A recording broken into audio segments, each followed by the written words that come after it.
Household Tales by Brothers Grimm, by Jakob Grimm and Wilhelm Grimm, translated by Margaret Hunt. Number 9. The 12 Brothers. There were once on a time a king and a queen who lived happily together and had 12 children, but they were all boys.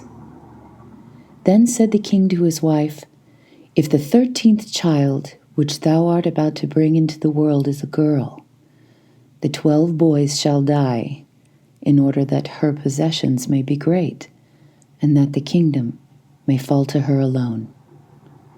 He caused likewise 12 coffins to be made, which were already filled with shavings, and in each lay the little pillow for the head, and he had them taken into a locked-up room, and then he gave the queen the key of it, and bade her not speak of it to anyone. The mother, however, now sat and lamented all day long, until the youngest son, who was always with her, and whom she named Benjamin from the Bible, and said to her, "Dear mother, why art thou so sad?" "Dearest child," she answered, "I may not tell thee." But he let her have no rest until she went and unlocked the room and showed him the 12 coffins ready filled with shavings. Then she said, "My dearest Benjamin, thy father has had these coffins made for thee and thy 11 brothers. For if I bring a little girl into the world, you are all to be killed and buried in them." And as she wept while she was saying this, the son comforted her and said, "Weep not, dear mother. We will save ourselves and go hence."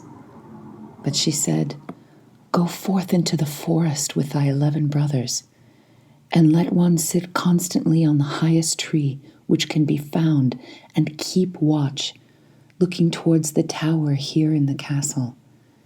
If I give birth to a little son, I will put up a white flag, and then you may venture to come back. But if I bear a daughter, I will hoist a red flag, and then fly hence as quickly as you are able, and may the good God protect you. And every night I will rise up and pray for you, in winter that you may be able to warm yourself at a fire, and in summer that you may not faint away in the heat." After she had blessed her sons, therefore, they went forth into the forest. They each kept watch in turn, and sat on the highest oak, and looked towards the tower. When 11 days had passed, and the turn came to Benjamin, he saw that a flag was being raised. It was, however, not the white, but the blood-red flag which announced that they were all to die. When the brothers heard that, they were very angry and said, "Are we all to suffer death for the sake of a girl? We swear that we will avenge ourselves. Wheresoever we find a girl, her red blood shall flow." Thereupon they went deeper into the forest, and in the midst of it there was the darkest. They found a little bewitched hut, which was standing empty. Then said they, "Here we will dwell, and thou, Benjamin, who art the youngest and the weakest, thou shalt stay at home and keep house. We others will go out and get food." Then they went into the forest and shot hares, wild deer, birds, and pigeons, and whatsoever there was to eat. This they took to Benjamin, who had to dress it for them in order that they might appease their hunger. They lived together 10 years in the little hut, and the time did not appear long to them. The little daughter, which their mother the queen had given birth to, was now grown up. She was good of heart and fair of face, and had a golden star on her forehead. Once, when it was the great washing, she saw 12 men's shirts among the things and asked her mother, "To whom do these 12 shirts belong? For they are far too small for our father." Then the queen answered with a heavy heart, "Dear child, these belong to thy 12 brothers," said the maiden. "Where are my 12 brothers? I have never yet heard of them," she replied. "God knows where they are. They are wandering about the world." Then she took the maiden and opened the chamber for her and showed her the 12 coffins with the shavings and pillows for the head. "These coffins," said she, "were destined for thy brothers, but they went away secretly before thou wert born." And she related to her how everything had happened. Then said the maiden, "Dear mother, weep not. I will go and seek my brothers." She took the 12 shirts and went forth and straight into the great forest. She walked the whole day, and in the evening she came to the bewitched hut.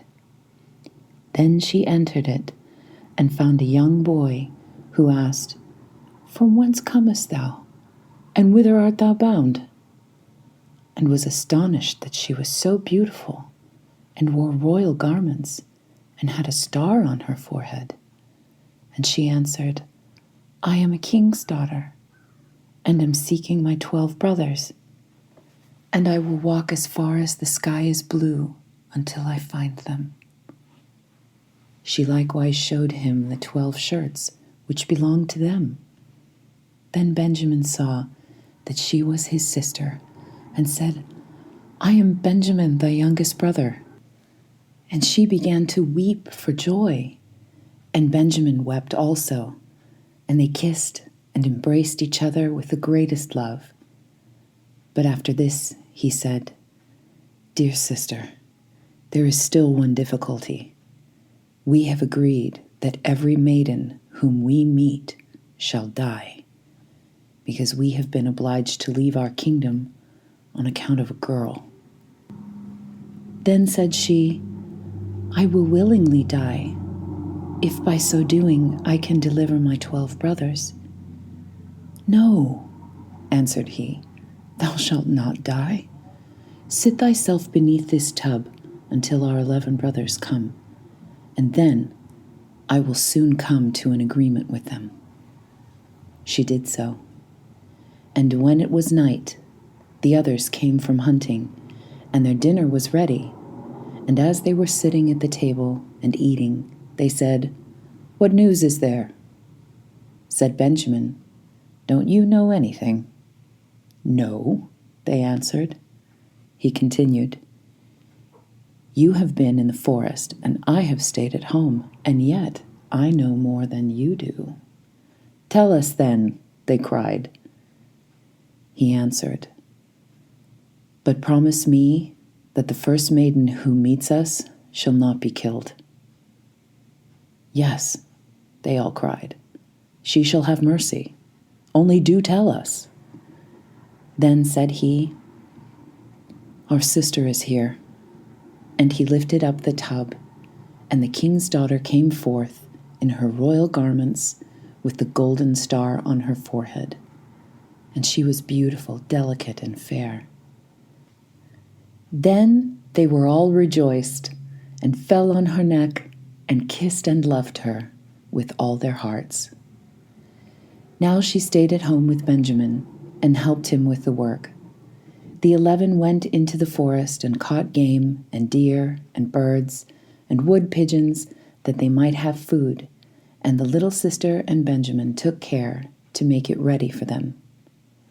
She sought for the wood for cooking, and herbs for vegetables, and put the pans on the fire, so that the dinner was always ready when the 11 came. She likewise kept order in the little house, and put beautifully white clean coverings on the little beds, and the brothers were always contented, and lived in great harmony with her. Once on a time, the 2 at home had prepared a beautiful entertainment, And when they were all together, they sat down and ate and drank and were full of gladness.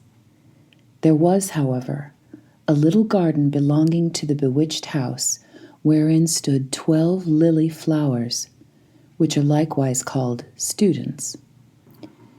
She wished to give her brothers pleasure, and plucked the 12 flowers, and thought she would present each brother with one while at dinner.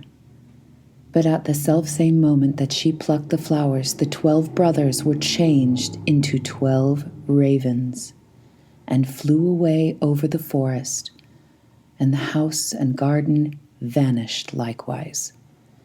And now the poor maiden was alone in the wild forest, and when she looked around, an old woman was standing near her who said, "My child, what hast thou done? Why didst thou not leave the 12 white flowers growing? They were thy brothers, who are now forevermore changed into ravens." The maiden said, weeping, "Is there no way of delivering them?" "No," said the woman. "There is but one in the whole world, and that is so hard that thou wilt not deliver them by it, for thou must be dumb for 7 years, and mayest not speak or laugh, and if thou speakest one single word, and only an hour of the 7 years is wanting, all is in vain, and thy brothers will be killed by the one word." Then said the maiden in her heart, "I know with certainty I shall set my brothers free." And she went and sought a high tree, and seated herself in it, and span, and neither spoke nor laughed. Now it so happened that a king was hunting in the forest, who had a great greyhound, which ran to the tree on which the maiden was sitting, and sprang about it, whining and barking at her. Then the king came by, and saw the beautiful king's daughter with the golden star on her brow, and was so charmed with her beauty that he called to ask her if she would be his wife. She made no answer, but nodded a little with her head. So he climbed up the tree himself, carried her down, placed her on his horse, and bore her home. Then the wedding was solemnized with great magnificence and rejoicing, but the bride neither spoke nor smiled. When they had lived happily together for a few years, the king's mother, who was a wicked woman, began to slander the young queen, and said to the king, "This is a common beggar girl whom thou hast brought back with thee. Who knows what impious tricks she practices secretly?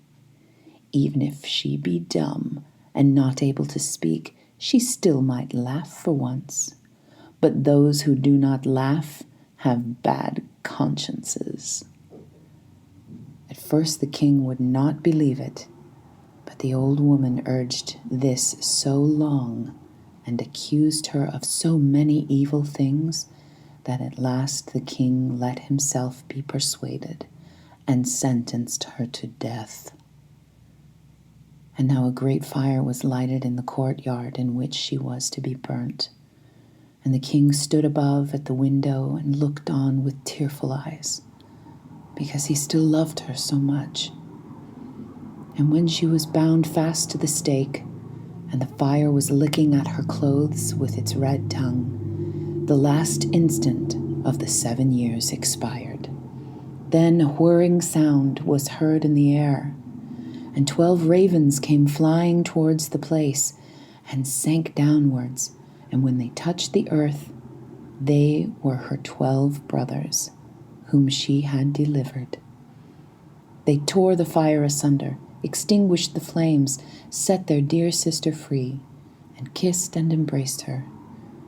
And now, as she dared to open her mouth and speak, she told the king why she had been dumb and had never laughed.